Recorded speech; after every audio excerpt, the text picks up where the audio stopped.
All right, Banshee Fever 750. If you watched one of my previous vids, you remember I had a mishap. Had the battery box. My battery box failed and came apart on me on the trail. Anyway, so back to the drawing board. I should have probably made some vids of me making this from scratch, but so I had some angle iron, and you can see a couple of remnants here. I might use a couple more of these, but you can see I built a new battery box, and I actually, if you watch one of the other vids on a ZX7R build, for all you guys out there that are doing street bike builds, you can see all the in-depth detail that goes into this. You don't want to just slap it together and put everything together with zip ties. You want to, do a really nice job. And you can see the bracket. I had it chromed out. This is the original bracket, or what's left of it. It's kind of swung to the side of my old battery box. And you can see right where the metal just fatigued right there and just snapped right off. And I had sent it out to get chromed and everything, and just blew apart on me. It lasted a couple years. And then sure enough, I sent it out to get chrome thinking that was it, and it failed. But you know what? It didn't fail, I failed, because I should have made it some thicker grade steel, and I didn't. So this time around, what we did was I made a double improvement. You see, I went to a 240 cold crank amp battery. This is the Yuasa 14 series. Let's see right there. Yep, YTX 14. These are great batteries, especially if you're like me. I like to run a lot of lights and stuff like that. I wouldn't suggest running the lithium iron or ion batteries. They're not really recommended for people that run a lot of lights and stuff like that. And ride your ATVs in the cold and whatnot. But anyways, back to the battery box. As you can see, this is just a little update. Took some angle iron, grade 10 bolt right there, drilled a hole for that. I made the battery box, the tray in the bottom. I welded that out of iron. I mean, what do you call it? Angle iron.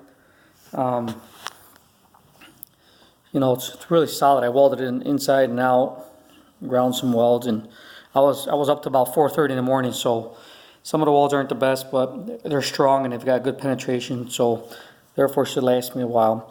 But as you can see, I upgraded the metal, upgraded the battery, and I've actually got it in the location. I can't put it under the seat because I've got the fuel cell under there. That's not going to work. I don't want to put it all the way behind the 6-pack rack just because I don't want the weight to be that far back. I was going to put it up here in front. I've got a nice little spot right in here. Now, this is where the difference between, the lithium iron batteries that weigh 1.5 pounds versus, this big monster that probably weighs about 6 to 7 pounds. I don't want all that weight up in front. I've got enough weight up in front. I'm trying to centralize a little bit of weight to the back. The weight up in front is great for steering.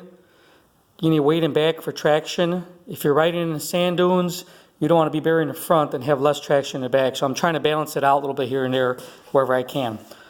So that's why I chose this spot. This is the spot that the Honda 300EXs, Honda's put them here. Dirt bikes got them on the side like that.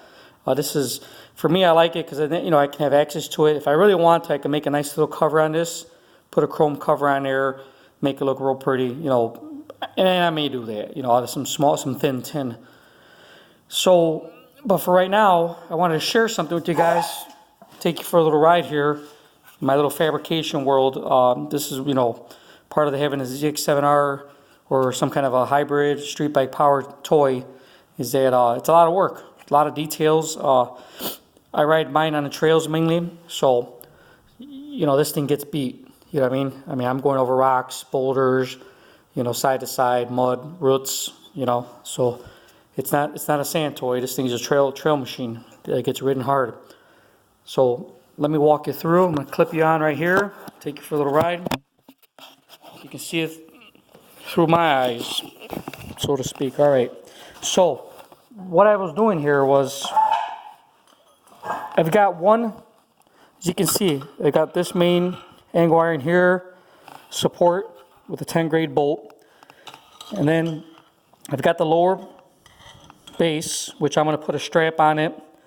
You know, I'll have something holding it down. You know, that's coming up. But what I like to do is, as you can see, I cut. Let's see which side is a good side, this side. I'm going to add a support here with another grade 10 bolt right there. This isn't the actual bolt, but this bolt's going to be for mock-up. So, as you can see, I want to add a support right here.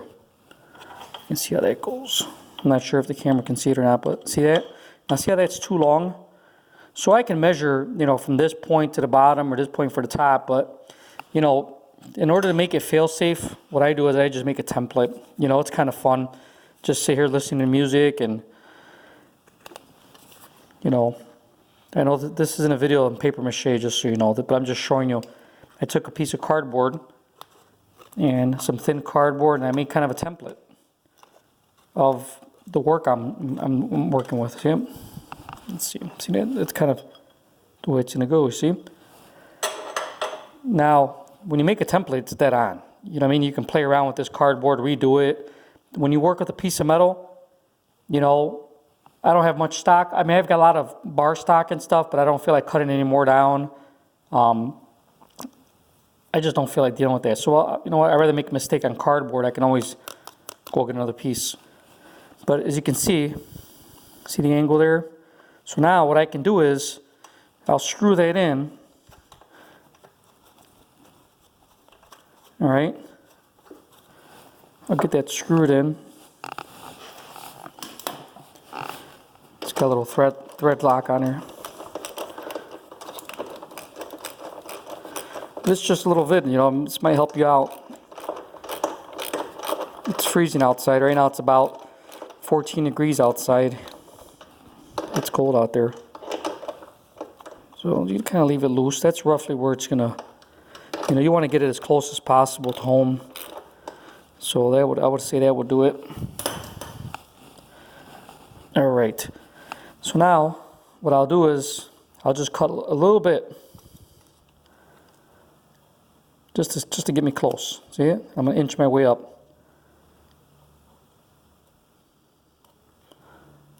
And if you mess it up, you can always, like I said, you can always get, you know, another piece of paper or cardboard, whatever you're playing with. Move these wires out of the way. But I'm really excited about this battery. It's kind of in a funky spot, but I mean, it should be fine. But I'm going to appreciate all that cold cranking power. That's what I'm looking at. So you make these little minor cuts. Try to get it as close as you can. You know, you're better off just doing a little bit at a time. See? Let's take a little bit off the bottom. It's getting close.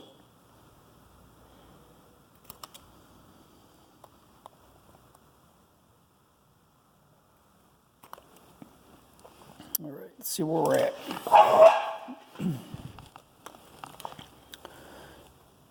Let's see. A little bit off the center. A little bit off the top. See, I moved my seat, so I kind of lost my angle a little bit. There it goes. Back on track. Excuse me. Sorry about that. So as you can see, we're right there. So we're just inching on it. But see this, you know, you do it this way and you don't make mistakes. You make mistakes on the cardboard and you just start over with the cardboard. Use like this was light bulb curtain. A bit more off the top. And there you go. And if I really want to get it perfect, I'll just go right here, a little bit off the bottom. There may be too much, but you know, once you get it close enough, then you just, you know, you're going to work on it with your grinder. You're going to touch it up here and there. But that's roughly just about there. I'd rather have it a little bit longer and then just grind a little bit left there. Now you see that? Beautiful.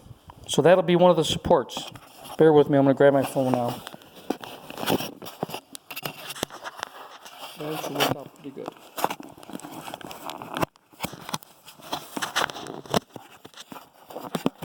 I've got to start figuring out some editing so I can make a couple little sections and then make a, merge them all together. But as you can see, there's a template.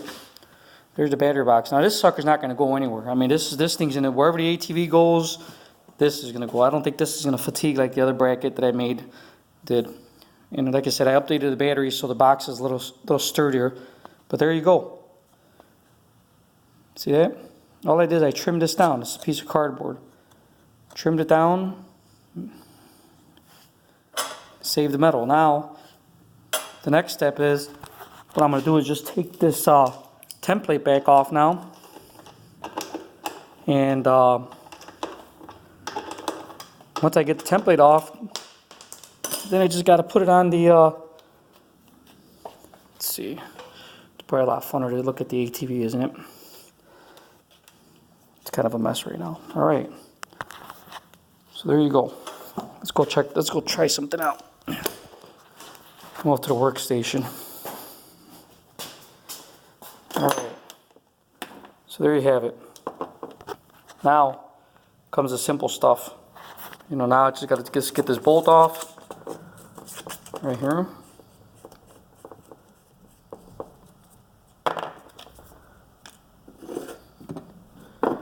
Which side is my good side? I drilled 2 holes. This is the one, this one turned out a little bit bigger, and I was like, well, it'll work, but I was like, let me get it, right on the money. So now, what you do is take your template, lay your template on there, and you take your Sharpie, you score it, then I'll cut it, then I'll put the bar back on, I'm going to weld it, and Bob's your uncle. Once I cut that bar, the support, I'll screw it back in here.